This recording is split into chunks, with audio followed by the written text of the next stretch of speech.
Ok, vamos a retomar entonces lo que estábamos conversando respecto a la conducta humana. La conducta humana es esta representación, ¿cierto?, en cómo las personas se relacionan individualmente dentro de este orden social. La representación es cómo yo me vinculo fundamentalmente con las instituciones, por lo tanto, que están normando este orden, este modo que me dice qué es lo correcto, qué es lo no correcto, cuáles son mis límites. Si yo cometo un acto que sale de esta norma, bueno, tengo unas consecuencias desde lo jurídico. Y si yo tengo claro cuáles son estos márgenes, cómo me relaciono con quienes establecen estos parámetros, cómo yo, individuo, entonces regulo mi conducta para estar dentro de este marco que está establecido por normas que son necesarias para toda sociedad. Todos necesitamos un límite, así como los niños necesitan tener límites en su crianza, ¿sí? Como los papás que ponen horarios, tenemos hábitos, cuándo hacer las cosas, cuándo no, cuándo una conducta es aprobada, cuándo una conducta no es aprobada, etc. En la sociedad eso se extrapola al nivel de la norma jurídica. ¿Y cómo yo me voy a relacionar? ¿Voy a ser una persona que respeta estas normas? ¿Voy a ser una persona que no la respeta? Y si no la respeto, ¿por qué no la respeto? ¿Qué me lleva a mí como sujeto libre, ¿no? Eh, con el libre albedrío que me da la condición de humano, de poder elegir cómo yo elijo, qué cosas influyen en las elecciones. Y ahí es donde entra la psicología, para comprender el cómo yo me relaciono, cómo me vinculo y cómo acato o no acato este marco. Las representaciones sociales nos llevan, por lo tanto, a un nivel implícito, a tener una especie de contrato social, donde yo me suscribo y digo, ok, yo acepto esto, entonces regulo mi conducta. Que es una manera de poder tener conciencia de lo que yo estoy haciendo y me hace poder desarrollar conductas específicas para poder regularme dentro de este orden social. Hasta acá, breve, no vamos a entrar más allá porque esto más bien da para un curso entero de poder conversar respecto a la conducta humana en un medio normado, en este orden, estas representaciones. Pero lo que nos convoca hoy día en esta clase es darles a ustedes los aspectos generales de los procedimientos interdisciplinarios, psicojurídicos, en tribunales de familia específicamente. Así que vamos a comenzar.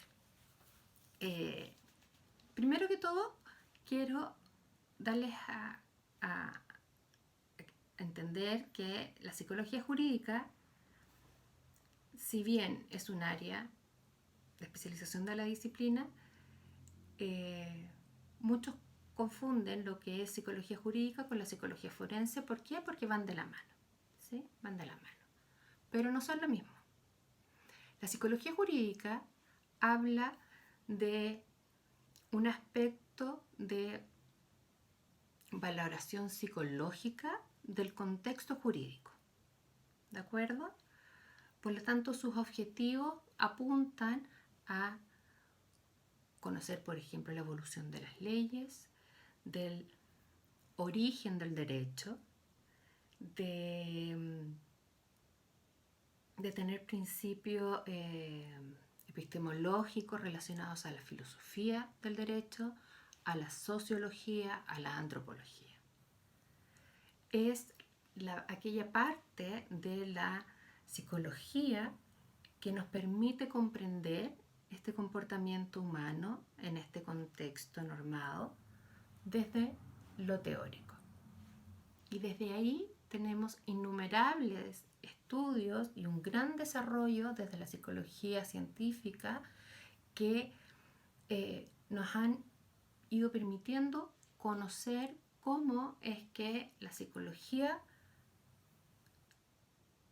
puede entrar al área del derecho no como un apéndice, no como un auxiliar, sino como un colaborador de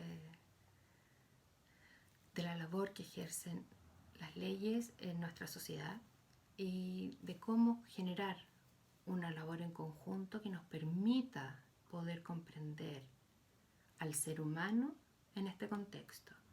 Ustedes como estudiantes de Derecho tienen un montón de parámetros que están estructurados y construidos desde normas que han estado establecidas de hace décadas de décadas. Pero la norma, y si ustedes piensan que la norma no existiría si no existieran seres humanos que están dentro de esta norma, ¿qué sucede? ¿Qué pasaría con la norma? ¿Para qué se generan entonces las leyes? ¿Cuál es el fin? ¿Podemos llegar a generar leyes si la conducta humana no es estudiada o si la conducta humana solo fuera A y no fuera A, B, C, D, E? Bueno, ahí es donde entramos nosotros los psicólogos para, en conjunto con ustedes, futuros abogados, podamos llegar a comprender que no solo son las leyes los que limitan el comportamiento humano, no son solo las leyes que regulan la conducta, sino que hay aspectos que van mucho más allá de lo que el Poder Judicial ha establecido. La conducta humana es multifactorial y si no la comprendemos como una acción individual, subjetiva y además que se gesta dentro de un contexto específico que llamamos también lo cultural, es mucho más complejo aún poder hacer del derecho una labor que sea siempre justa o siempre humanizada. Bueno, continuando con la diferencia entre la psicología jurídica y la psicología forense, entonces tenemos que la psicología jurídica es más bien teórica, se gesta en esta constante complejidad del estudio de las conductas humanas a través de conocer el derecho, sus leyes y sus principios teóricos. Mientras que la psicología forense es aquella parte de la psicología jurídica que denominamos nosotros más bien práctica. La psicología forense es la evaluación de esa conducta. Si tenemos la comprensión por parte de la teoría de la psicología jurídica, bueno, la forense me va a permitir entonces, a través de desarrollo de instrumentos, de material específico, conocer cómo es que es esta conducta, en qué se desarrolla, bajo qué parámetros, bajo qué orden, bajo qué condiciones, qué hace que una persona se comporte en un contexto de una determinada manera y en el mismo contexto otra persona de otra manera.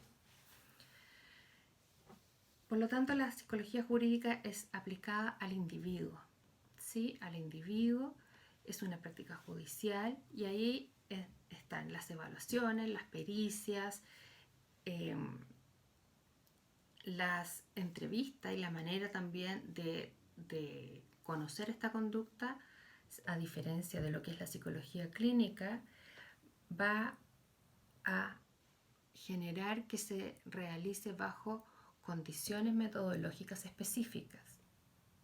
Y un ejemplo de eso es la entrevista. La entrevista clínica no es lo mismo que la entrevista forense. ¿Por qué? Porque en la entrevista clínica el psicólogo va a intentar indagar con esta entrevista a conocer cuál es el malestar subjetivo que está teniendo y presentando este individuo. La entrevista forense va a apuntar en indagar cuáles son los hechos puntuales desde lo jurídico para que yo pueda conocer cómo es que esa persona llegó a presentar la conducta que presentó. ¿Sí? Entonces, el psicólogo forense, la entrevista la realiza en base específicamente al objeto de juicio y a los hechos de prueba. Y ahí tenemos una gran diferencia entre lo que es la psicología jurídica forense y el psicólogo clínico, por una parte. En Chile, la psicología jurídica se desarrolla en áreas que son variadas, pero todas tienen algo en común, que es el marco jurídico. Entonces está la psicología policial, que es donde desde la forense, por ejemplo, están instrumentos de evaluación como la credibilidad de relato. Tenemos la psicología en familia, la psicología penitenciaria, la psicología enfocada a las víctimas, y desde cada una de ellas que les estoy nombrando se derivan otras subáreas que nos van a permitir ir conociendo de manera más específica cada una de las conductas que se derivan de ella. Y por último está la psicología jurídica, que es de docencia y de investigación. ¿Sí? Lo que es específicamente de tribunales de familia, la psicología jurídica se desarrolla en dos áreas, por así decir. El psicólogo jurídico puede presentar un rol desde la asesoría, desde la intervención, desde la investigación, la docencia y desde la generación de intervenciones como psicoterapia, pero apuntado a las conductas o apuntado a los requerimientos de una entidad jurídica, que en este caso es el Tribunal de Familia o el Centro de Medidas Cautelares. Por lo que, si yo realizo una intervención, mi intervención va a apuntar a el centro del objeto de dicha causa que yo voy a tomar. Por ejemplo, habilidades parentales. Mi terapia se va a abocar exclusivamente a habilidades parentales. Si estos padres que llegan a terapia de habilidades parentales presentasen otros requerimientos o necesidades desde la salud mental, eso no es parte de la labor del psicólogo jurídico y en esos casos se derivará al profesional idóneo. Y por otra parte, desde lo práctico, ¿no? Desde lo forense, entonces el psicólogo en tribunales de familia es quien se aboca a evaluar, a poder generar, por lo tanto, esos diagnósticos que son requeridos generalmente por los magistrados.